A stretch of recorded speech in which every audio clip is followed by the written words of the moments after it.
எனக்கு அந்த திருமணம் நடந்தது தெரியாது. அவனை தனுஷ் என்னுடைய மகனுடைய நண்பர்கள் வழியாக அவன் பதிவு திருமணம் பண்ணிட்டான். அவங்க கணவன் மனைவியை வேற எங்கேயோ வாழ்ந்து கொண்டிருக்கிறார்கள். எனவே அதை பற்றி எனக்கு தெரியாதுன்னு சொல்கிறாங்க. உங்கள் மூத்த பையன் தனுஷும் ஜெயஸ்ரீயும் வந்து சேர்ற வரைக்கும் இந்த பையனை வந்து நான் கொண்டு போயிடுவோம், கொண்டு போய் என் கூட வச்சுக்குவோம். திருப்பி வரல அப்படின்னா, திருப்பி வரலன்னா இந்த பையன் திருப்பி வர மாட்டான் அப்படி சொல்லிடுறாங்க.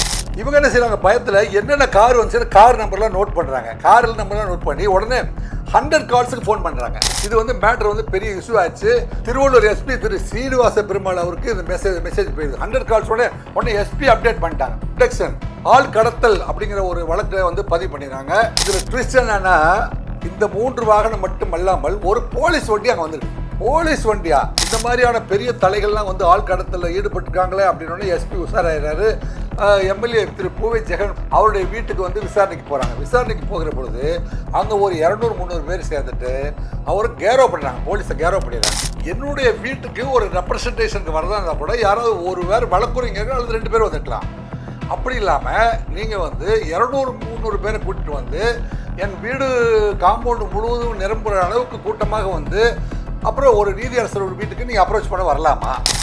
ஏடிஜிபியோட காரும் இல்லைங்க எம்எல்ஏவும் இன்வால்வ் ஆயிருக்காங்க அப்படிங்கிறத போலீஸ் வந்து தரப்பில் எடுத்து சொல்கிறாங்க. அப்போ நீதியரசர் என்ன கேட்குறாங்கன்னா, தற்போது இவர்களை காவல் நிலையத்தில் அழைத்து சென்று விசாரிக்க வேண்டிய தேவை இருக்கிறதா அப்படின்னு நீதியரசர் கேட்குறாரு. ஆமாம், தேவை இருக்குதுன்னா நீங்கள் கூட்டிகிட்டு போங்க. ஏடிஜிபி திரு ஜெயராமனுடைய அவருடைய கார்கள் சம்பந்தமே இல்லாமல் திருவாலங்காடுக்கு சென்று சிறுவனை கடத்தி செல்வதற்கு பயன்படுத்தப்பட்டிருக்கிறதுக்கு அவரால் பதில் சொல்ல முடியவில்லை. எனவே வந்து அந்த நீதிமன்ற வளாகத்துக்குள்ளேயே வந்திருந்த காவல்துறை அதிகாரிகளே காவல்துறையுடைய உயர் அதிகாரியை கைது செய்ய வேண்டிய ஒரு நிர்பந்தம், ஒரு அவல நிலை ஏற்பட்டுவிட்டது. ஆர்ஆர் ரிவ்யூ நேயர்களுக்கு எனது அன்பான வணக்கங்கள். நம்ம இன்னைக்கு ஒரு ரொம்ப முக்கியமான விஷயம், ஒரு காதல் திருமண பிரச்சனை. 17 வயது சிறுவன் கடத்தல். புரட்சி பாரதம் எம்எல்ஏ தலைமறைவு. ஏபிக்கு போறாரு, ஆன்டிசிபேட்டரி பெயிலுக்கு உயர்நீதிமன்றத்துக்கு போறாரு. உயர்நீதிமன்றம் அவரை விசாரணைக்கு போக சொல்லுது. அந்த சமயத்துல காவல்துறையில மிக உச்சபட்ச பதவியில் இருக்கிற ஏடிஜிபி திரு ஜெயராமன் அப்படிங்கிறவரை உயர்நீதிமன்ற வளாகத்துக்குள்ளேயே வந்து கைது செய்ய வேண்டிய சூழ்நிலை ஏற்பட்டிருக்குது. இது காவல்துறை மட்டுமில்ல, தமிழ்நாட்டில் இருக்கிற எம்எல்ஏக்கள் அத்தனை பேருக்குமே வந்து ஒரு மிகப்பெரிய அதிர்ச்சியையும் அல்லது தேடல்களையும், தமிழ்நாட்டில் இருக்கிற காவல்துறை சேர்ந்த அத்தனை காவலர்களுக்குமே வந்து ஒரு பேரதிர்ச்சியை, பெரிய இடியை. மெட்ராஸ் ஹைகோர்ட்ல ஒரு ரெக்கார்ட் பிரேக் அப்படின்னு சொன்னால் இந்த நிகழ்வை குறிப்பிட முடியும். ஏன்னு கேட்டால், உயர்நீதிமன்றத்தில் வளாகத்துக்குள்ள ஒரு எம்எல்ஏவும் ஒரு ஏடிஜிபியும் வந்து ஆன்டிசிபேட்டரி பெயிலில் போட்டுட்டு ரெட்ரஸல் கேட்கறதுக்காக போய் ஆஜராகி அங்கே விவாதம் நடந்து கொண்டிருக்கிற பொழுது நீதியரசர் திரு வேல்முருகன் அவர்கள் இவர்கள் உங்களுக்கு விசாரணைக்கு தேவைப்படுகிறார் கேட்குறாரு. கேட்டோடனே அவங்க விசாரணைக்கு தேவைப்படுகிறார், யூ கேன் அரெஸ்ட் சொல்லிடுறாரு. அப்போ நீதிமன்றத்துக்குள்ளேயே வந்து கண்ணுக்கு முன்னாடி தெரிஞ்சதுனால காவல்துறையை சேர்ந்தவர்கள் அங்கே வந்து கைது செய்ய வேண்டிய ஒரு நிலைமை ஏற்பட்டுருச்சு. அதை வந்து ஊடகம் அத்தனையுமே வந்து இன்னைக்கு வந்து அதைத்தான் கவர் பண்ணியிருக்காங்க. எப்படி இந்த நிகழ்வு நடந்துச்சு அப்படின்னு கேட்டால், திருவள்ளூர் மாவட்டம் திருவாலங்காடு ஒன்றியத்தில் களாம்பாக்கம்னு ஒரு கிராமம் இருக்குது. அங்கே லக்ஷ்மி, அந்த லக்ஷ்மியோடைய மகன் பேர் தனுஷ், வயது 23. அவர் வந்து படித்து முடிச்சுட்டு வீட்டில் இருக்கிறாரு. அவர் வந்து இன்ஸ்டாகிராமில் வந்து தேனியை சேர்ந்த விஜயஸ்ரீ அப்படிங்கிற ஒரு பெண்ணோட பழகுறாரு. பழகி வந்து காதல் ஒரு வருட காலமாக வந்து அவங்களுக்குள்ளே வந்து தகவல் தொடர்புகள் இருக்குது. அவங்க வந்து அதிலே பேசிக்கிறாங்க. அப்புறம் சந்திக்கிறாங்க. சந்திச்சுட்டு 2 பேருமே வந்து தங்களுடைய காதலை பற்றி வீட்டில் சொல்கிறாங்க. வீட்டில் சொல்லும்போது பெண்ணுடைய வீட்டில் வந்து, ஏன்னா இது வந்து 2 பேருமே வெவ்வேறு சமூகத்தை சேர்ந்தவர்கள். எனவே பெண் வீட்டார்கள் வந்து கடுமையாக வந்து எதிர்க்கிறாங்க. இருந்தாலும் அந்த பெண் வந்து தான் பழகிய இனிமையான நினைவுகளின் அடிப்படையில் நான் அவரை விட்டு பிரியவே முடியாது, வாழ்ந்தான் அவரோடு தான் வாழ்வேன் என்று கட்டாயமாக வந்து அவங்க வீட்டில் கேட்குறாங்க. இருந்தாலும் அவங்க வீட்டில் இருக்கிற அத்தனை பேருமே வந்து அதை மறுக்கிறார்கள். அந்த சமயத்தில் தான் வந்து கடந்த ஏப்ரல் 15ஆம் தேதி தனுஷ் வந்து தேனிக்கே போகிறார். அந்த பெண்ணை அழைச்சிட்டு வந்து சென்னைக்கு அழைத்து வந்து பதிவு திருமணம் பண்ணிட்டு அவர் வந்து திருவாலங்காடுக்கு அழைச்சிட்டு போயிடுறாரு அந்த பெண்ணை. பெற்றோர்கள் என்ன செய்கிறாங்க, நம்ம எத்தனையோ எடுத்து சொல்லியும் வந்து இந்த பெண் வந்து கேட்கவில்லையே அப்படின்ட்டு ஜெயஸ்ரீயுடைய தந்தைய பேர் வந்து வனராஜ், வயது 55, ஓரளவு வசதியான குடும்பத்தை சேர்ந்தவர், இன்ஃப்ளூயன்ஷியல் பர்சன். அவர் என்ன செய்கிறாரு, இந்த காதலை வந்து எப்படியாவது முறியடித்து திருவள்ளூர் தான் அந்த பையன், ஏன்னா 1 வருஷமாக அவன் பழகிட்டு இருக்கான். அவன் வீடு என்ன, அவங்க திருவாலங்காடுங்கிற ஒரு கோயில் நகரத்துக்கு பக்கத்து ஊரை சேர்ந்தவங்க அப்படிங்கிறதெல்லாம் வந்து அந்த பெண்ணு வந்து அவங்க அட்ரஸ் எல்லாத்தையும் பையனை பற்றி எல்லா விதமும் அப்டேட் பண்ணியிருக்காங்க. அதனால அவர் என்ன செய்யறாரு, திருவள்ளூருக்கு ஒரு டீமோட நம்ம போகணும், எப்படியாவது வந்து ஒரு நம்ம பெண்ணை வந்து நம்ம இன்ஃப்ளூயன்ஸை பயன்படுத்தி அந்த பொண்ணை எப்படியாவது திருப்பி கொண்டு வந்துடணும் அப்படின்னு வந்து கடுமையான முயற்சி, ஒரு பெரிய பிளான், அதாவது கூட்டமாக அவங்க வீட்டில் நடக்குது. வனராஜ் வந்து அவருக்கு தெரிந்த மதுரையை சேர்ந்த மகேஸ்வரி வயது 55 அப்படின்னு சொல்கிற அந்த லேடியை வந்து சந்திக்கிறார். அந்த மாதிரி ஏற்கனவே வந்து நான் திருவள்ளூர்லாம் ஒர்க் பண்ணியிருக்கோம், எனக்கு நிறைய வழக்குரைஞர்களை தெரியும், திருவள்ளூர் ஏரியாவோட ஆட்களை தெரியும் அப்படிங்கிற அடிப்படையில் அந்த அம்மா என்ன செய்கிறாங்க, திருவள்ளூரில் இருக்கிற திரு பூவை ஜெகன் அவருடைய அலுவலகத்தையும் அங்கே இருக்கிற வக்கீல் வந்து திரு சரத்குமார் அப்படிங்கிற வக்கீலையும் வந்து அறிமுகப்படுத்தி வைக்கிறாங்க. இந்த பெண்ணை வந்து எப்படியாவது மீட்டு கொடுப்பதற்கு உதவி பண்ணுங்க அப்படிங்கிறது தான் வந்து வனராஜ் மகேஸ்வரி அவர்கள் வந்து போட்ட திட்டம். அந்த திட்டத்தின்படி அவங்க திருவள்ளூருக்கு வந்துடுறாங்க. திருவள்ளூரில் வந்து என்ன செய்கிறாங்க, திருவள்ளூர் பக்கத்தில் குத்தம்பாக்கம் அப்படிங்கிற ஊரை சேர்ந்த வழக்குரைஞர் திரு சரத்குமார் வயது 35 என்பவரை சந்திக்கிறாங்க. அவங்களாம் சேர்ந்து ஒரு திட்டம் போடுறாங்க. அவங்க வந்து பையனுடைய அம்மா கிட்ட போய் கேட்குறாங்க, எப்படியாவது லட்சுமி வந்து உன்னுடைய மகனையும் உங்கள் மகனை நீங்கள் வச்சுக்கங்க, எங்கள் மகளை வந்து திருப்பி கொடுத்துட சொல்லுங்கள், உங்களுக்கும் எங்களுக்கும் ஒத்து வராது, அதனால் வந்து எங்கள் பொண்ணை கொண்டு போய் நாங்கள் எங்கள் உறவினர்கள் யாருக்காவது கல்யாணம் பண்ணி கொடுத்துட்றோம், நீங்கள் வந்து கண்டிப்பாக கொடுத்து தான் ஆகணும் அப்படின்னு வந்து கட்டாயப்படுத்துகிறாங்க. ஒரு பெரிய டீமே வந்து போயிட்டு அவங்க வந்து லட்சுமியோட வீட்டில், லக்ஷ்மி அவங்க கணவன் இறந்துட்டாங்க, அந்த அம்மாவுக்கு வந்து அந்த ஊரில் சாதாரணமாக குடியிருக்கிறாங்க, இவ்வளோ பெரிய டீம் வந்து அவங்க வீட்டில் வந்து நெருக்கடி செய்கிற பொழுது அந்த அம்மாவோட ஒன்றும் பதில் சொல்ல முடியல. அப்போ வந்து சொல்கிறாங்க, தனுஷும் விஜயஸ்ரீயும் வந்து எங்கள் கூட தங்கலை, அவங்க சென்னையில் வந்து கடந்த ஏப்ரல் 15 திருமணம் பண்ணும்போது கூட நான் போகலை, எனக்கு அந்த திருமணம் நடந்தது தெரியாது, அவனை தனுஷ் என்னுடைய மகனுடைய நண்பர்கள் வழியாக அவன் பதிவு திருமணம் பண்ணிட்டான், அவங்க கணவன் மனைவியாக வேற எங்கேயோ வாழ்ந்து கொண்டிருக்கிறார்கள், எனவே அதை பற்றி எனக்கு தெரியாதுன்னு சொல்கிறாங்க. அப்படியெல்லாம் தெரியாதுன்னு சொன்னால் அவங்க நாங்கள் விட முடியாது, அப்போ உங்களுக்கு 2 பையன் இல்லையா, 2வது பையன் இவன் தானே அவங்க 2வது பையன், அம்மா கூட 2வது பையன் இருப்பான் இல்லையா, 2வது பையனை வந்து தூக்கிடுறாங்க. அங்கே தான் வந்து ட்விஸ்டே இருக்குது.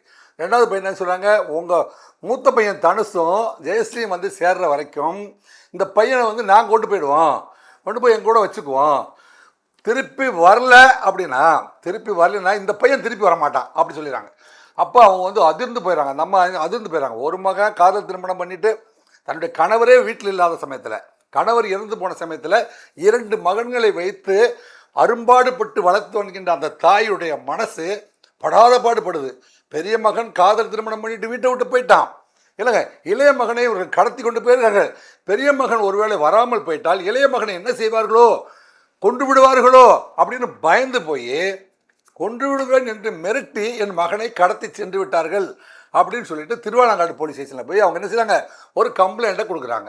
அந்த கம்ப்ளைண்ட் தான் இப்போ மிகப்பெரிய ஆயுதமாக வந்துருச்சு. எப்படி சொல்லுங்க, அவங்க வந்து என்ன செய்கிறாங்க, இவங்க வீட்டுக்கு போகும்போது மகேஸ்வரியுடைய யோசனை அடிப்படையில் திருவள்ளூரில் வந்து படை திரட்டுற பொழுது அவர் சார் வனராஜ், மணிகண்டன் 46 அப்படிங்கிற ஒரு நண்பர், கணேசன் 47 என்கின்ற இன்னொரு நண்பர், சரத்குமார் அப்படிங்கிற வழக்குரைஞர், இவங்க எல்லாத்தையும் வந்து ஒரு டொயோட்டா குரூசர் ஒரு வண்டி, என்னங்க மகேந்திரா XUV அப்படிங்கிற ஒரு வண்டி, ஹூண்டாஸ் i20 அப்படிங்கிற ஒரு வண்டி, இந்த 3 வண்டிகளிலையும் மதுரையிலிருந்து ஆட்களை ஏற்றி கொண்டுட்டு வந்திருக்காரு.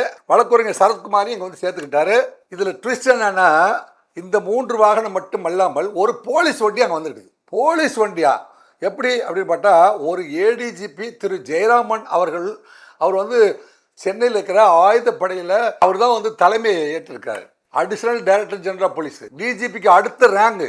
அவருடைய கார் வந்து திருவாலங்காடு ஒன்றியத்தில் வந்து கலாம்பாக்கத்தில் லட்சுமி வீட்டுக்கு முன்னாடி போய் காரில் ஏற்றிட்டு போகும்போது அந்த காரில் ஏற்றிட்டு போயிடுறாங்க. ADGP பயன்படுத்துகிற காரில் அந்த பையன் ஏற்றி கடத்தப்படுகிறான் அப்படிங்கிறதா இப்போ மேட்டர் இன் இஷ்யூ. இவங்க என்ன செய்கிறாங்க, பயத்தில் என்னென்ன கார் வந்துச்சு கார் நம்பர்லாம் நோட் பண்ணுறாங்க. காரில் நம்பர்லாம் நோட் பண்ணி உடனே 100 கால்ஸுக்கு ஃபோன் பண்ணுறாங்க. 100 கால்ஸுக்கு ஃபோன் பண்ணுறாங்க, ஆன்லைனில் வந்து கம்ப்ளைண்ட் கொடுக்குறாங்க. அப்புறம் வந்து திருவாலங்காடு போலீஸ் ஸ்டேஷனில் there are 3 ways of complaint they have lodged properly. 100 calls கொடுத்த உடனே வந்து திருவள்ளூரில் இருக்கிற 100 கால்ஸ் உஷாராகி எல்லா ஆஃபீஸருக்கும் வந்து தகவல் கொடுத்துட்றாங்க. ஒரு பெரிய டீம் ஆஃப் பீப்புள், வழக்குரைஞர்கள், அடியாட்கள், பெரிய டீமே வந்து 3-4 கார்களில் வந்து என் மகனை கடத்திட்டு போயிட்டாங்க, என் மகன் காதல் திருமணம் பண்ணி மகன் எங்கே போயிருக்கான்னு எனக்கு தெரியல, அந்த சூழ்நிலையில் 17 வயது இளம் மகனை வந்து அழைத்துட்டு போயிட்டாங்க, அவங்க திருப்பி வரவில்லை என்றால் இவனும் திருப்பி வர மாட்டாங்க என்று மிரட்டி விட்டு போய்விட்டார்கள் அப்படின்னு சொன்னோன்னே இது வந்து மேட்ரு வந்து பெரிய இஷ்யூ ஆச்சு. திருவள்ளூர் SP திரு சீனிவாச பெருமாள் அவருக்கு இந்த மெசேஜ் போயிடுது. 100 கால்ஸ் உடனே SP அப்டேட் பண்ணிட்டாங்க. ப்ரொடெக்ஷன் ஆள் கடத்தல் அப்படிங்கிற ஒரு வழக்கை வந்து பதிவு பண்ணிடுறாங்க. அப்புறம் வந்து மிரட்டல், கொலை மிரட்டல், உங்கள் மகன் அவன் வரலைன்னா இவனை வந்து திருப்பி விட மாட்டோம் அப்படின்னா வந்து கொலை மிரட்டல், இது ரெண்டையும் சேர்த்து வழக்கு பதிவு பண்ணிடுறாங்க. இந்த வண்டி நம்பர் எல்லாத்தையும் வந்து குற்றவாளிகள் பட்டியலில் கொண்டு வந்துடுறாங்க. குற்றவாளி பட்டியல் அப்போ வந்து என்ன செய்கிறாங்கன்னா, பூவை ஜெகன் அவர் சொன்னார், பூவை ஜெகனுடைய ஆட்கள் தான் அப்படின்னு சொல்லி அவங்க சொல்கிறாங்க. அப்போ பூவை ஜெகனுடைய ஐடியாவில் தான் வந்து இவங்க வந்திருக்காங்க அப்படிங்கிற தகவலும் நடந்தது. பூவை ஜெகனுடைய ஆட்கள் தான் வந்தாங்க அப்படிங்கிற மாதிரி கம்மி. இப்போ பூவை ஜெகன் அவர் மேலே வந்து எஃப்ஐஆர் வந்து பதிவு செய்யப்படுது. இந்த கார் வந்து யார் பயன்படுத்தப்பட்ட காரணம்னே ஏடிஜிபியோட காரணம்னே ஏடிஜிபியோட பெயர் வந்து எஃப்ஐஆரில் பதிவாகுது. அதன் பிறகு வழக்குரைஞர் யார் வந்தான்னு கேட்டால் சரத்குமார் வந்தார் அப்படின்னே சரத்குமார் பெயர் பதிவாயிருது. ஸோ அப்போ இவங்க பேரெலாம் வந்து பதிவானோடனே எஃப்ஐஆர் போட்டு இதெல்லாம் வந்து பெரிய இடத்துல இருக்கவங்க எல்லாருமே வந்து இந்த மாதிரியான பெரிய தலைகள்லாம் வந்து ஆள் கடத்தலில் ஈடுபட்டுருக்காங்களே அப்படின்னோடனே எஸ்பி உஷாராயிறாரு. சீனிவாச பெருமாள் வந்து ஒரு பெரிய டீம் ஆஃப் பீப்புள் எடுத்துகிட்டு முந்தா நாள் எம்எல்ஏ திரு பூவை ஜெகன் பூந்தமல்லிக்கு அருகில் இருக்கிற குத்தம்பாக்கம் இடத்துல அவருடைய வீட்டுக்கு வந்து விசாரணைக்கு போகிறாங்க. விசாரணைக்கு போகிற பொழுது அங்கே ஒரு 200-300 பேர் சேர்ந்துட்டு அவரை கேரோ பண்ணுறாங்க. போலீஸை கேரோ பண்ணிடுறாங்க. வீட்டை வச்சு லாக் பண்ணுறாங்க. லாக் பண்ணோடனே கதவு திறக்க மாட்டேங்கிறாங்க. போலீஸ் உள்ளே இருக்காங்க. அப்புறமே வந்து நீண்ட பேச்சுவார்த்தைக்கு பிறகு போலீஸ் வந்து அந்த வீடை சர்ச் பண்ணும்போது அங்கே பூவை ஜெகன் அந்த வீட்டில் இல்லை அப்படிங்கிறது தான் இப்போ தகவல். அப்போ போலீஸ் வந்து ஒரு மாவட்ட காவல்துறை அதிகாரி சீனிவாச பெருமாளே வந்து அந்த வீட்டுக்குள்ளே விசாரணைக்காக அவருடைய டீமோட போய் ஒரு ஆள் கடத்தல் வழக்கில் விசாரிக்கிறவர்கள் அவர்களே வந்து ஒரு குரூப் வந்து கேரோ பண்ணி அந்த ஜனங்க அனுமதிச்சதுக்கு பிறகு தான் அவங்க வந்து விசாரணையை தொடங்க முடிஞ்சுது அப்படிங்கிறது அவங்க அஜிடேட் ஆயிடுறாங்க. ஆக விவரத்தை சொல்கிறாங்க. நீங்கள் வந்து ஒரு ஏடிஜிபி பயன்படுத்தப்பட்ட காரில் தான் வந்து ஆள் கடத்தல் நடந்திருக்குது. உங்கள் வழக்குரைஞர் வந்திருக்கிறாரு, உங்கள் ஆட்கள் வந்திருக்காங்க, உங்கள் பெயர் பயன்படுத்தப்பட்டிருக்குது, உங்கள் ஆட்கள்லாம் நீங்கள் சொன்னீங்கன்னா வந்தாங்க. அப்போ வேறு வழி இல்லை, நாங்கள் வந்து விசாரிச்சாகணும், வழக்கு பதிவு பண்ணிட்டு விசாரிச்சாகணும். அப்போ வந்து திரு பூவை ஜெகன் அவர்களும் இப்போ இந்த இன்டிமேஷன் வந்து ஏடிஜிபிக்கும் போயிடுது. நேற்றுக்கு ஞாயிற்றுக்கிழமை தமிழ்நாடு மெட்ராஸ் ஹைகோர்ட்டினுடைய தலைமை நீதியரசர் திரு ஸ்ரீராமன் அவங்கக்கிட்ட போய் வந்து ஏபி ஆன்டிசிபேட்டரி பெட்டி முன்ஜாமீனுக்காக வந்து மனுவை சமர்ப்பிக்கிறார்கள். இதுக்கு நடுவில் என்ன செய்யறாங்கன்னா, எஃப்ஐஆர் போட்டு விசாரணைக்கு பண்ணிட்டாங்க. எஃப்ஐஆர் பதிவாயிருச்சுன்னு தெரிஞ்சோடனே 6ஆம் தேதி அன்று கடத்தி செல்லப்பட்ட அந்த 17 வயது சிறுவனை இவங்க திருவேளாங்காடு பக்கத்தில் அந்த வீட்டுக்கு பக்கத்திலே கொண்டு போய் 7ஆம் தேதி அன்னைக்கு இறக்கி விட்டுட்டு வந்துடுறாங்க. என்னடா இது, கடத்தின பையனை தான் கொண்டு போய் இறக்கி விட்டுட்டாங்க இல்லையா? பட்டு அஃபென்ஸ் அப்படின்னா எங்கே மேட் அவுட் ஆகுது அப்படின்னு சொன்னால், ஒரு தெஃப்ட்டுன்னு வைங்களேன். தெஃப்ட்டுனா என்னுடைய அனுமதி இல்லாமல் என்னை இந்த இடத்த விட்டு ஒரு இடத்த விட்டு வேறு இடத்துக்கு நகர்த்திட்டீங்களா, நகர்த்தும் போது அஃபென்ஸ் கம்ப்ளீட் ஆயிடுச்சு.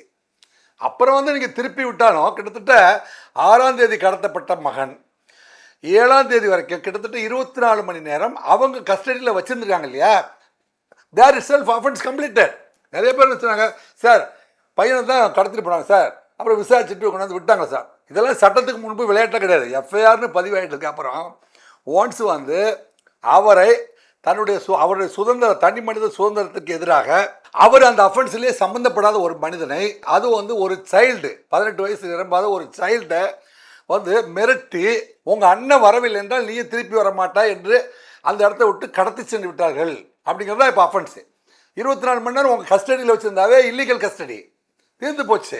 அந்த பையன் வந்து யாரெல்லாம் வந்து பேரை சொல்லி மிரட்டினாங்க, இந்தந்த ஆட்கள்லாம் வந்தாங்க அப்படிங்கிறத அந்த 24 மணி நேரம் அவங்க கூட இருக்கும்போது என்னென்ன இன்ஃபர்மேஷன்ஸோ அதை வந்து சொல்லிட்டான்.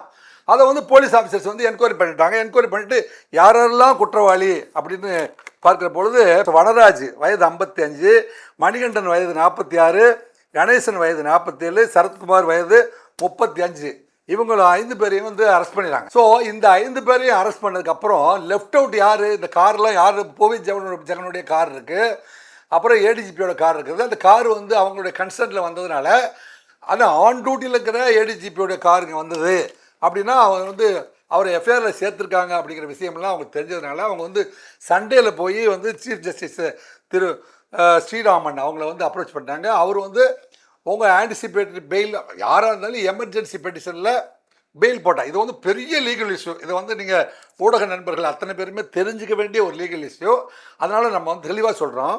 இப்போ வந்து மெட்ராஸ் ஹைகோர்ட்டுடைய சீஃப் ஜஸ்டிஸ் திரு ஸ்ரீராமன் அவர்கள் அவசரமாக பூவை ஜெகன் அவர்கள் கொடுத்த மனுவை யார் கொடுத்தாலும் வந்து விசாரணைக்கு, இப்போ கலைஞர் இறந்த அன்னைக்கு சுடுகாட்டில் ஒரு இஷ்யூ வந்துச்சு பார்த்தீங்களா, சுடுகாடு வந்து இந்த இடத்துல அலோவ் பண்ணலாமா வேண்டாமா அப்படிங்கும் போது அன்றைக்கி நைட்டே விசாரித்து காலையில் தகவல் சொன்னாங்க இல்லையா, அந்த மாதிரி தான் வந்து இப்போ ஒரு எம்எல்ஏ லெவலில் இருக்கிறேன், நான் வந்து எலெக்டட் எம்எல்ஏ, இன்னொருத்தர் வந்து சிட்டிங் ஏடிஜிபி, எங்களுடைய பெட்டிஷனை எங்கள் மீது தவறாக வந்து எஃப்ஐஆர் பதிவு பண்ணப்பட்டிருக்குது, அதனால் எனக்கு நாங்கள் வந்து விசாரணைக்கு கூட தயாராகிறோம், ஆனால் வந்து எங்களுக்கு வந்து முன்ஜாமீன் வழங்கு என்கிற பெட்டிஷனை அவங்க ஃபைல் பண்ணுறாங்க. முன்ஜாமீன் வழக்குகளை விசாரிக்கிற நீதியரசர் திரு வேல்முருகன் அவர்கள் தான் விசாரிப்பார், நான் பெட்டிஷனை என்டாஸ் பண்ணி அவருக்கு போடுறேன், நீங்கள் அவரை பார்த்துக்கங்கன்னு சொல்லிடுறாரு.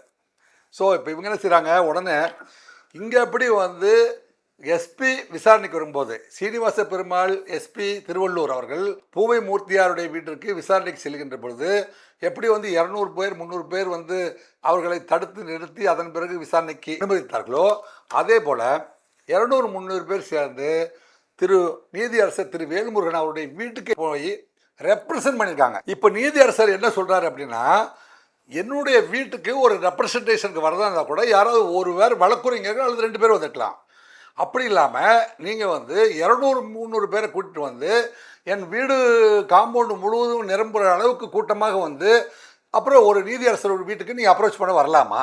இப்போ நீதியரசர் வந்து அடுத்த நாள் நீதிமன்றத்துக்கு வாருங்கள், காலையில் நான் விசாரிக்கிறேன்னு சொல்லிடுறாரு.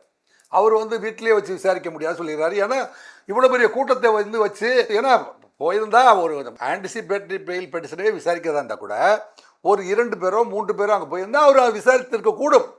அவர் செஞ்ச அந்த கூட்டத்தை பார்த்தோன்னே நீங்களாம் வந்து நீதிமன்றத்துக்கு வாங்க அப்படின்னு சொல்லியாரு. அவர் வந்து போலீஸுக்கு சம்மன் போடுறாரு, ஏப்பா இவ்வளோ பேரை கூட்டிகிட்டு வந்து பெயில் கேட்குறாங்க, போலீஸ் டிபார்ட்மெண்ட் தான் நீங்கள் என்ன சொல்கிறீங்க அப்படின்ட்டு போலீஸ் நோட்டீஸ் போட்ட போலீஸும் வந்து திருவள்ளூர் போலீஸ் அங்கே வந்துடுறாங்க. நீதிமன்றத்துக்கு முன்பு ஆன்டிசிபேட்டரி பெயில் கேட்டிருந்த திரு பூவை ஜெகன் அவர்களும் ஆன்டிசிபேட்டரி பெயில் கேட்டிருந்த திரு ஜெயராமன் அவர்களும் நீதிமன்றத்துக்கு வந்து பதில் சொல்கிறதுக்காக வர்றாங்க.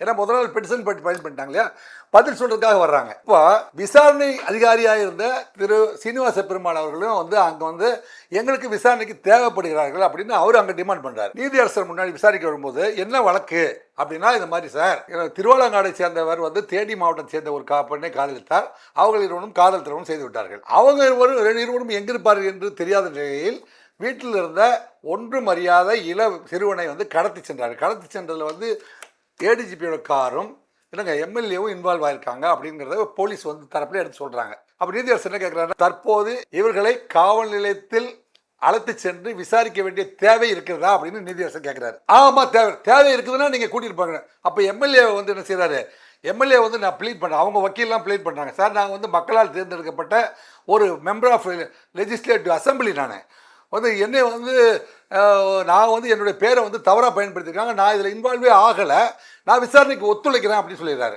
அப்போ இவர் வந்து பூவை ஜெகனுடைய ஆட்கள் போனார்களா அல்லது பூவை ஜெகன் நேரடியாக பேசினாரா அப்படிங்கிறதெல்லாம் விசாரிக்கப்பட வேண்டிய ஒன்று. ஆனால் ஏடிஜிபி திரு ஜெயராமனுடைய அவருடைய கார்கள் சம்பந்தமே இல்லாமல் திருவாலங்காடுக்கு சென்று சிறுவனை கடத்தி செல்வதற்கு பயன்படுத்தப்பட்டிருக்கிறதுக்கு அவரால் பதில் சொல்ல முடியவில்லை. எனவே வந்து அந்த நீதிமன்ற வளாகத்துக்குள்ளேயே வந்திருந்த காவல்துறை அதிகாரிகளே காவல்துறையுடைய உயர் அதிகாரியை கைது செய்ய வேண்டிய ஒரு நிர்பந்தம், ஒரு அவல நிலை ஏற்பட்டுவிட்டது. இது வந்து இப்போ இந்திய நீதிமன்றங்கள் அத்தனையுமே வந்து இது கணக்கில் எடுத்துக்கும். வருங்காலத்தில் நீதிமன்றத்துக்குள்ளே கைது செய்யலாமா வேண்டாமா, நீதியரசருடைய அனுமதி இருந்து ஒரு ஆன்டிசிபேட்டரி பெயில் போட்டிருக்கிற பொழுது நாங்கள் வந்து எங்களுடைய காவல்துறை வாழ்க்கையில் வரலாற்றில் சரண்டர் பண்ணுறதுக்கு கொண்டு போய் எந்த நீதிமன்றத்தில் ஆஜர்படுத்த போகிறானோ அந்த எங்களுக்கு தகவல் கிடச்சிருச்சுன்னா அந்த நீதிமன்றத்துடைய வளாகத்துக்கு வெளியிலேருந்து எங்கேயாவது இடத்துல மறைஞ்சிருந்து நாங்கள் என்ன செய்வோம், இந்த வந்துட்டு அவனை அப்படியே தூக்கிடுவோம், அப்படியே தூக்கிட்டு போயிட்டு நாங்கள் அரெஸ்ட் பண்ணிடுவோம். ஆனால் நீதிமன்ற வளாகத்துக்குள்ளே ஜட்ஜுக்கு முன்னாடி போயிட்டா நாங்கள் அரெஸ்ட் பண்ண மாட்டோம். அப்படி தான் வந்து நிலைப்பாடு இருந்துச்சு. இன்றைக்கி நீதிமன்றத்துக்கு முன்னாடி விசாரணைக்கு வந்துடுச்சு, எங்களுக்கு ஆன்டிசிபேட்டரி பெயில் கொடுங்கன்னு இந்த தரப்பு கேட்குது. எனக்கு காவல்துறை தரப்பு வந்து இவங்களை நான் விசாரிக்க கட்டாயம் ஆழ்கடத்தல் வழக்கில் நாங்கள் விசாரிச்சு ஆகணும்னு சொல்லுது. இவங்களை ஏன் விசாரிக்க முடியலன்னா, நாங்கள் வந்து அவங்க வீட்டில் போய் விசாரிக்க போகும்போது அங்கே கேரோ பண்ணனாங்கிற செய்தி சொல்கிறாங்க. நீதியரசர் வீட்டுக்கு வரும்போதும் வந்து கேரோ பண்ணுற அளவுக்கு வந்து ஸ்ட்ரென்த்து கூட்டிகிட்டு வந்துட்டாங்க அப்படிங்கிற செய்தியும் அங்கே பரிமாறப்படுது. ஆக இவங்களை வந்து சாதாரண நிலையில் விசாரிக்க முடியாது என்று கருதிய நீதிபதி இப்போ வந்து விசாரணைக்கு தேவையானால் இப்போ உடனே வந்து இவரை கைது செய்து நீங்கள் அழைச்சிட்டு போயிடலாம்.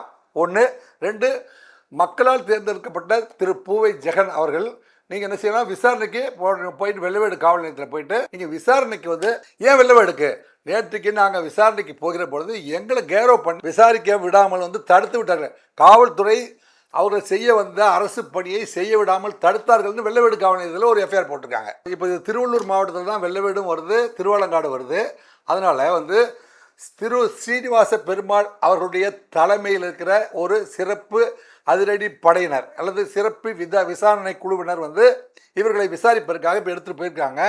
அங்கு தேவைப்பட்டால் பிரைமா ஃபேசி பேட் அவுட் ஆகுது அப்படின்னா இப்போ வந்து பார்த்தீங்கன்னா இதுக்கு இடையில் ஏடிஜிபி லெவலில் இருக்கிற ஒரு அதிகாரியை வந்து நீதிமன்றத்தில் வந்து காவல்துறை வந்து கஸ்டடி எடுத்துகிட்டு போயிடுச்சு. அரெஸ்ட் ஆர் பெயில் அப்படிங்கிற ஒரு இது நீதிமன்றம் அவங்களுக்கு வந்து முன்ஜாமீன் வழங்கினாலும் வழங்காவிட்டாலும் ஒரு காவல்துறையுடைய மூத்த அதிகாரி என்கிற முறையில் இப்போ இந்த மாவட்டத்துடைய எஸ்பி அல்லது நம்ம தமிழ்நாட்டுடைய முதலமைச்சர் அவர் தான் வந்து தமிழ்நாட்டினுடைய உள்துறைக்கு பொறுப்பானவர். டைரக்டர் ஜெனரல் போலீஸு திரு சங்கர் ஜிவால் அவர்கள் இப்போ சங்கர் ஜிவால் அவர்கள் அவசரமாக ஒரு கூட்டத்தை போட்டு இப்படி ஏடிஜிபி லெவலில் இப்படி ஒரு சட்ட சிக்கல் வந்தால் அதுக்கு என்ன பண்ணலாம் அப்படின்னு வந்து உள்துறை செயலாளரோட வந்து கூட்டம் போட்டு பேசிகிட்டு இருக்காங்க. என்ன நடக்கணும் அப்படின்னா பையன் வந்து திருப்பி வந்துட்டான். பையனை வந்து அடுத்த நாளே கொண்டு போய் ரிலீஸ் பண்ணி விட்டுட்டாங்க. அதனால் ப்ராப்பர்ட்டி ரெக்கவரி ஆகலை, கடத்தப்பட்ட மகன் மீட்கப்படவில்லை என்றால் கைது செய்து விசாரிக்க வேண்டிய ஒரு சூழ்நிலை அல்லது கஸ்டடியில் வைக்க வேண்டிய ஒரு சூழ்நிலை இருக்குது. கடத்தப்பட்ட மாணவன் கடத்தப்பட்ட இளைஞன் அடுத்த நாளே விடுவிக்கப்பட்டதுக்கு பிறகு அவர் வந்து 24 மணி நேரம் விசாரித்தால் போதும் என்றால் விசாரணை முடிந்த பிறகு பிரைமா ஃபேசி பேட் அவுட் ஆயிடுச்சு அப்படின்னா அவரை நீதிமன்ற காவலுக்கு அனுப்பலாம். அல்லது இவர் மீது பிரைமா ஃபேசி பேட் அவுட் ஆகலை, அவருடைய நாலேஜுக்கே இல்லாமல் இந்த வாகனம் எடுத்து செல்லப்பட்டது அப்படிங்கிறத ஜெயராமன் ப்ரூவ் பண்ணினாரு அப்படின்னா அவர் வந்து பிடியில் விடுவதற்கு வாய்ப்பு உண்டு. திரு பூவை ஜெகன் அவர்கள் வந்து காவல் நிலையத்துக்கு போயிட்டு விசாரணை பண்ணிட்டு இருக்கும்போது அவரை வந்து சட்டசபையில் இருக்கிற சபாநாயகர்கிட்ட வந்து கேட்டுட்டு அதுக்கு பிறகு சட்ட ரீதியாக அவர் மீது நடவடிக்கை எடுப்பதற்கான வாய்ப்புகள்லாம் இருக்குது. எனவே தமிழ்நாட்டு காவல்துறையையும் நீதித்துறையையும் சட்டசபையும் ஒரே நேரத்தில் வந்து ஒரு பெரிய பூகம்பத்தை ஏற்படுத்திய வழக்கு தான் இது அப்படின்னு சொன்னால் இது மிகையாகாது. காதலிப்பது குற்றம் என்று எந்த சட்டத்திலும் இல்லை. ஆனால் காதல் திருமணம் ஆகும் பொழுது எங்கள் ஜாதிக்கும் உங்கள் ஜாதிக்கும் சேருமா, எங்கள் கலாச்சாரத்துக்கும் உங்கள் கலாச்சாரத்துக்கும் சேருமா, அவன் பையன் ரொம்ப நல்ல தங்கத்திலே வடித்திருந்த பையனாக இருந்தாலும் வேறு ஜாதிக்கார பையன்லாம் கெட்டவன், நம்ம ஜாதிக்கார பையன் தான் நல்லவன் அப்படின்னு ஒரு கருத்தியல் வந்து நீண்ட காலமாக இருக்கிறதுனால அல்லது நம்ம கலாச்சாரத்துக்கும் அவங்க காலத்துக்கும் ஒத்து வருமோ அல்லது நம்ம வீட்டில் இருக்கிற வசதியெல்லாம் இல்லாமல் அந்த பொண்ணு வந்து வீணாக போயிடுவாளோ, அங்கே போனதுக்கப்புறம் நம்ம வந்து பொத்தி பொத்தி வளர்த்தமே அந்த வசதிகள்லாம் இல்லாமல் அங்கே போயிடுவாளோ அல்லது நம்மளை விட்டு அப்படியே கைமீறி போயிடுமோ கைவிட்டு போயிடுமோ என்றெல்லாம் வந்து பெற்றோர்கள் வந்து ஒரு கதறுவார்கள். திராவிட முன்னேற்ற கழகம் வந்து ஆட்சிக்கு வந்த உடனே சொல்லுவாங்க, பெருமையாக சொல்லுவாங்க, சாதி மறுப்பு திருமணத்தை வந்து சட்டமயமாக்கிட்டோம் அப்படின்னு சொல்லுவாங்க. அது சட்ட ரீதியானதுன்னு சொல்லிட்டாங்க. ஆனால் சாதி மறுப்பு திருமணம் உங்களால் தான் வந்து சட்டம் ஆச்சுன்னா அப்படி நடக்கிற திருமணத்தில் ஏற்படுற கோளாறை தீர்த்து வைக்கிறதுக்கு காவல் நிலையம் மட்டும்தான் இருக்குது. அதுக்கான ஏஜென்சி அதாவது ரெட்ரஸல் கமிட்டி மாவட்டத்துக்கு ஒரு நீதிமன்றத்தினுடைய டைரக்ஷன் பேரில் ஒரு ரெட்ரஸல் கமிட்டி ஒரு பேச்சுவார்த்தை எப்பா உங்களுக்கு தெரியாது, அதனால் நானே அதுக்கான தீர்ப்புன்னு சொல்கிறேன். சிஜேஎம்ஐ அல்லது டிஸ்ட்ரிக்ட் கோர்ட்டில் டிஸ்ட்ரிக்ட் போய் ஒரு பெட்டிஷனை ஃபைல் பண்ணணும். அந்த ஃபைல் அடிப்படையில் இந்த ரெட்ரஸல் கமிட்டியை கூப்பிட்டு ஏப்பா இது பையனுடைய அம்மா அப்பா இது பொண்ணுடைய அம்மா அப்பா ரெண்டு பேருமே வந்து நீதிமன்ற வளாகத்தில் ஒரு ரூமில் வந்து ஆஜராகுங்க. இவங்க ரெண்டு பேரும் மனமொத்து வாழ விரும்புகிறாங்களா விரும்பவில்லையா அப்படின்னா இரண்டு தரப்புலையும் பேசி முடிவெடுத்து இதெல்லாம் இந்த அநீதியெல்லாம் ஏன் நடக்கு தெரியுமா? நான் சொல்கிறேன், திருச்சி கண்டோன்மெண்ட் காவல் நிலையத்தில் ஒரு புகார் கொடுக்கப்படுது. புதுக்கோட்டையை சேர்ந்த ஒரு பெண், கரூர் மாயனூரை சேர்ந்த ஒரு ஆண், ரெண்டு பேரும் காதல் திருமணம் பண்ணி கோயிலெல்லாம் போய் மாலையெல்லாம் மாற்றி ஒரு வாரம் பெங்களூரில் போய் தங்கி ஒரு வாரம் மைசூரில் தங்கி கிட்டத்தட்ட 1 மாதம் 2 மாதம் வந்து வாழ்ந்து முடித்து விட்டார்கள். திருச்சி கண்டோன்மெண்ட் போலீஸ் ஸ்டேஷன்லேருந்து சும்மா நீங்கள் கல்யாணம்லாம் ஆகிடுச்சு ஃபோட்டோலாம் காட்டுறாங்க, ரெஜிஸ்ட்ரேஷன் சர்டிஃபிகேட்லாம் காட்டுறாங்க. ஆனால் அந்த திருச்சி கண்டோன்மெண்ட் போலீஸ் ஸ்டேஷனில் இருக்கிறவர்கள்லாம் சேர்ந்து பெண் வீட்டில் பணம் வாங்கி விட்டார்கள். எல்லாரும் வந்து சும்மா ஒரே ஒரு தடவை வந்து கண்டோன்மெண்ட் போலீஸ் ஸ்டேஷனுக்கு விசாரணைக்கு வந்துட்டு நீங்கள் அப்படியே வந்து நீங்கள் விரும்பினா இருங்க விரும்பாட்டி போயிடுங்க அப்படின்னு சொல்லி கூட்டிகிட்டு போகிறாங்க. அங்கே வந்து பெண் வீட்டாரும் மாப்பிள்ளை வீட்டாரும் காவல் நிலையத்தில் அழுது புலம்புகிறார்கள். இவங்க எங்கள் கூட வந்துருங்க, இவங்க எங்கள் கூட வந்துருன்னு சொல்கிறாங்க. அப்புறம் அந்த இன்ஸ்பெக்டர் வந்து லஞ்சம் வாங்கிவிட்டார். லஞ்சம் வாங்கிவிட்டு என்ன செய்கிறாரு, ஏம்மா ரெண்டு பேருக்குள்ளே வந்து ஒத்து வரல, நீங்கள் என்ன செய்யுங்க, நீங்களும் போய் ஹோட்டலில் சாப்பிட்டு வாங்க, சாயந்தரம் 6 மணிக்கு வாங்க, நீங்களும் போய் ஹோட்டலில் சாப்பிட்டு 6 மணிக்கு வாங்கன்னு சொல்கிறாரு. 6 மணிக்கு திருப்பி மாப்பிள்ளை வீட்டார் வருகிற பொழுது அமைதியாக இருக்குது காவல் நிலையத்தில். என்ன சார் அவங்க வரலன்னு. நான் வந்து சாப்பிட்டுட்டு வாங்கன்னு சொன்னதில் நீங்கள் வந்துட்டீங்க. அவங்க அந்த பொண்ணை கூட்டிகிட்டு காரில் போயிட்டாங்க, நாங்களும் துரத்தி பார்த்தோம் போயிட்டாங்க அப்படின்னு சொல்கிறாரு அந்த இன்ஸ்பெக்டர். உன்னுடைய வேண்டுகோளை ஏற்று காவல் நிலைய விசாரணைக்கு வந்தவர்களை வந்து ரைட் ஆர் ராங் ஒரு விசாரணை, ஒரு மனு ரசீதை கொடுத்து அதை விசாரித்து இந்த பக்கமாக போங்க அல்லது அந்த பக்கமாக போங்க அப்படின்னு ஒரு எழுதி வாங்கி என்னங்க 2 பேரையும் வந்து சமாதானப்படுத்தி அல்லது பிரித்து அனுப்ப வேண்டிய பொறுப்பு அந்த ஆய்வாளருக்கு இருந்த போதிலும் அந்த ஆய்வாளர் என்ன சொல்கிறாரு, சார் எங்கள் உயர் அதிகாரி ஒருத்தர் இதில் ரொம்ப இன்ட்ரெஸ்டட் சார், அவர் தான் வந்து பொண்ணை வந்து பொண்ணு வீட்டோடவே அனுப்பிடுங்க அப்படின்னு சொன்னார் சார். அந்த உயரதிகாரி நம்பரை கொடுக்குறேன், நீங்கள் அவர்கிட்ட போய் பேசுகிறீங்களா சார் அப்படின்னு கேட்குறாரு அவர். ஸோ இந்த உயரதிகாரிகள் ஈடுபடுறது, சின்ன அதிகாரிகள், பெரிய அதிகாரிகள், சாதிக்கார அதிகாரிகள் இவங்களெல்லாம் வந்து இதில் இன்ஃப்ளூயன்ஸ் பண்ணுறதுக்கான வாய்ப்புகள் அதிகமாக இருக்கனால எப்போ திராவிட முன்னேற்ற கழக அரசு சாதி மறுப்பு திருமணத்தை அங்கீகாரம் செய்கிறேன் என்று சொன்னீர்களோ, சாதி மறுப்பு திருமணம் செய்தவர்களுக்கு 2% இடஒதுக்கீடு என்று சொன்னீர்கள், அது வந்து எந்த மூலையில் அந்த ஆர்டர்லாம் ஒளிய வச்சுருக்கீங்கன்னு எனக்கு தெரியல. ஆக இந்த நீதிமன்ற வளாகத்துக்குள்ளேயாவது அல்லது ஒவ்வொரு டிஎஸ்பி ஆஃபீஸில் மட்டும்தான் அதை மனு கொடுக்கணும். இந்த மாதிரி வந்து பெண் காதல் திருமணம் செய்தவர்கள் டிஎஸ்பி அல்லது எஸ்பி அல்லது சப் கலெக்டர் ஆஃபீஸில் போய் மனு கொடுங்க. இந்த ரெட்ரஸல் கமிட்டியை கூட்டிகிட்டு வந்து 2 பேரும் நெகோசியேஷன் ஆஃபீஸர்ஸை வந்து கூப்பிட்டு வச்சு 1 நாள் 2 நாள் வந்து தீவிரமாக விசாரித்து இவங்களுக்குள்ளே ஒத்துப்போகவோ அல்லது பிரிந்து போகவோ எத்தனை வாய்ப்புகள் இருக்குன்றதை வந்து ரெக்கார்ட் பண்ணி இதை முறையாக வந்து டிஸ்போசல் பண்ணுறதுக்கான ஏஜென்சியை வந்து நீங்கள் கிரியேட் பண்ணுற வரைக்கும் இல்லைங்க, வாய்கிலேயே நீங்கள் வந்து நாங்கள் தான் வந்து சாதி மறுப்பு திருமணத்தை அங்கீகாரம் செய்த அரசியல் கட்சி நாங்கள் தான் என்று நீங்கள் பீத்தி கொண்டிருந்து ஒரு பிரயோஜனம் இல்லை. இப்போ வந்து உங்களை போன்றவர்கள் இப்படி விட்டதுனால தான் இன்றைக்கி வந்து ஒரு ஏடிஜிபி லெவலில் வந்து கைதாகி தனக்கு கீழ்நிலையில் பணியாற்றுகிற ஒரு அதிகாரிகிட்ட போய் கூடி குறுகி நின்று பதில் சொல்ல வேண்டிய ஒரு நிலைக்கு ஒரு உயரதிகாரி இன்றைக்கு வந்து வருவதற்கான காரணம் நீங்கள் வந்து அதுக்கான ஒரு முறையான ஏஜென்சியை. இப்போ எந்த வீட்டில் எந்த கல்யாணம் பண்ணாலும் என்ன செய்வாங்க, இவங்க வீட்டில் வந்து 40 பேரை கூட்டிகிட்டு போய் அவங்கள அடிக்கிறதும், அவங்க வீட்டில் ஒரு 10 பேர் கொண்டு வந்து கடத்திட்டு போய் இவங்களை குத்துறதும் இங்கே இப்படி தானே வந்து தொடர்ந்து நடந்துட்டு இருக்குது தமிழ்நாட்டில். ஆனால் இதெல்லாம் வந்து ஆட்சியாளருடைய காதுகளில் ஏறவே ஏறாது. இது வந்து தமிழரசன் கொலையாகட்டும், சங்கர் கொலையாக இருக்கட்டும், இப்போ வந்து தனுஷுடைய தம்பியை கடத்தலாக இருக்கட்டும், இத்தனையுமே வந்து ரொம்ப சாதாரணமாக வந்து தொடச்சிட்டு போயிடுவாங்க இந்த அரசாங்கத்தின். என்னங்க இதில் வந்து சமூக நலத்துறைன்னு அப்படின்னு ஒரு துறையை வேற இந்த நாட்டில் கொடுத்து அதுக்கு ஒரு 300 கோடி ரூபாய் 400 கோடி ரூபாய் ஒதுக்கணும் அப்படின்னு மேடையில் வந்து சொல்லிட்டு நீங்கள் பீத்தி கொள்கின்ற அரசை சார்ந்தவர்களே, அரசு அதிகாரிகளே, சமூக நலத்துறையாவது ஒரு பண்ணுங்கள், அல்லது வந்து காவல்துறையில் அட்டாச் பண்ணுங்கள், அல்லது நீதித்துறையில் அட்டாச் பண்ணுங்கள், இல்லை ரெவன்யூவில் அட்டாச் பண்ணுங்கள், இல்லை சமூக நலத்துறையில் ஏதாவது ஒரு துறையில் அட்டாச் பண்ணி இந்த மாதிரியான வந்து நிகழ்வுகள் நடக்கிற போது இந்த ஃபாரமில் போய் நீங்கள் அப்ரோச் பண்ணி 2 குடும்பமும் ஒன்றா பேசி ஒரு முடிவுக்கு வாங்க அப்படிங்கிற ஒரு ஏஜென்சியை நீங்கள் ஏற்பாடு பண்ணாத வரைக்கும் இந்த மாதிரியான நிகழ்வுகள் இந்த நாட்டில் வந்து நிறுத்த முடியாது, தொடர்ந்து கொண்டே இருக்கும். எனவே கொஞ்சமாவது மனசாட்சியோடு ஆளுகின்ற அரசு இதற்கான ஒரு ரெட்ரஸல் கமிட்டி எப்படியாவது ஒரு அவசரமாக மீட்டிங் போடாங்க. நம்மளும் வந்து பெரிய பெரிய அதிகாரிகளாம் உட்காந்து அவசர அவசரமாக மீட்டிங் போட்டிருக்காங்க, இந்த நாட்டுக்கு உருப்படியான ஒரு தகவலை சொல்லுவாங்க. இது வரைக்கும் நீங்கள் போட்ட எந்த கமிட்டிலையும் உருப்படியாக ஒரு முடிவும் எடுத்ததா எங்களுக்கு தெரியல சார். நோ சான்ஸ் சார், வாய்ப்பே இல்லை ராஜா.